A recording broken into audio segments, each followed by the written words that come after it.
My dad told me when I was young to get out of the cove, but I'm still there. Still have memories of it. That dam's been there ever since I've been a kid.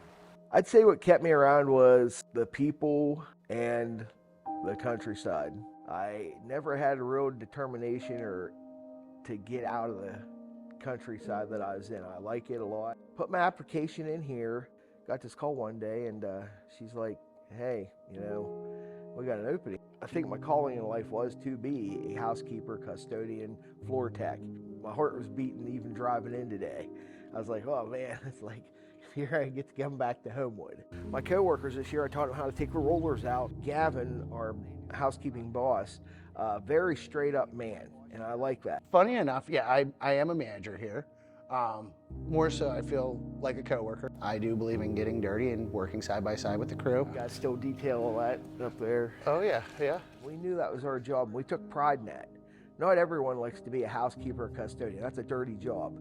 But I always kind of took pride in that hey, we're doing the stuff no one else wants to do. Putting others first is a way here at Homewood. Rodger and me have a great working relationship. I know that Rodger would give me the shirt off his back if need be, and I believe in the golden rule: do unto others as you wish to be done to you. Gavin is special to me. Well, Rodger never called off work, so when he did call off work, I knew he was sick. And then a weekend went by and Rodger was still sick, so I figured it was something beyond his normal. 2 years ago, I was working at my house.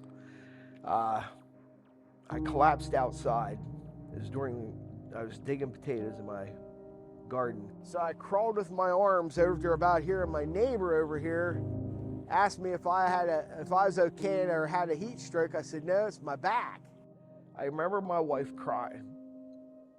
Tracy said, I can't lift you, Rodger. I can't get you up off the floor. She helped me out through here, and I don't even know how I made it out through here because, like I said, I was dead weight. And it was, lo and behold, Gavin, just 5 minutes prior to that.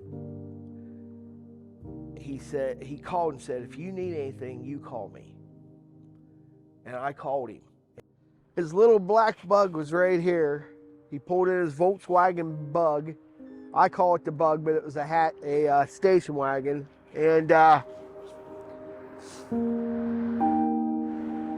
remember, I think the passenger door was here, and he came out. And the first thing he said was, oh my God. He said, Rodger, he said, I'm going to get you into Altoona. He said, I know a shortcut. I said, Rodger, I'm worried about you. If you want, I'll take you into the Altoona hospital. I don't know how he did it, but he got me in his little Volkswagen car. And he says, you hang on, buddy, I'll get you in there. And he flew in there. Rodger could not sit down properly. He kind of had to sit on his side, leaned over, and I was just trying to make the ride as comfortable as possible, even though I knew he was in immense pain. When I got him there, I'm not gonna lie, I went and got a wheelchair. He helped me out, and he says, man, you're in bad shape. I said, I know I am, and I was. And he said, whatever you do, Rodger, he says, you stay in here. He said, don't you dare leave. Took him to the hospital, hoping I'd see him in just a couple days, and it was a couple months later. Mr. Wright, he says, you're in dire straits here. They finally took an in-depth MRI. And what I had was spinal osteomyelitis, where my spine filled up with abscess the whole way through my spine. I was also in contact with his wife, Tracy. There was numerous times she would call and say, Rodger's taking a decline, Rodger's not doing so well. Gavin came here numerous times. There was one time, she said that more or less that he had flatlined. I passed away twice, but they brought me back. I felt my heart just sink in my stomach. Through it all, I remember I was in the hospital 6 months. These are just cards in this cove area from Homewood the whole way out to northern Bedford and beyond. I had over 2,600 people praying for me at one time.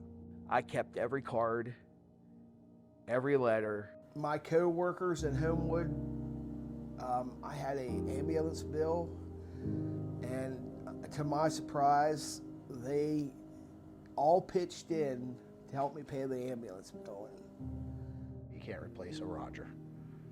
I give a lot of credit to my wife and Gavin. If he wouldn't have came out that day to help me into the hospital, and tell me this day I probably wouldn't be here. I don't know how he did it, but he did it. Because I don't even remember that day. I don't even remember him loading me in the car hardly. Saw a person in need of help, and I would do that for any one of my employees, truthfully.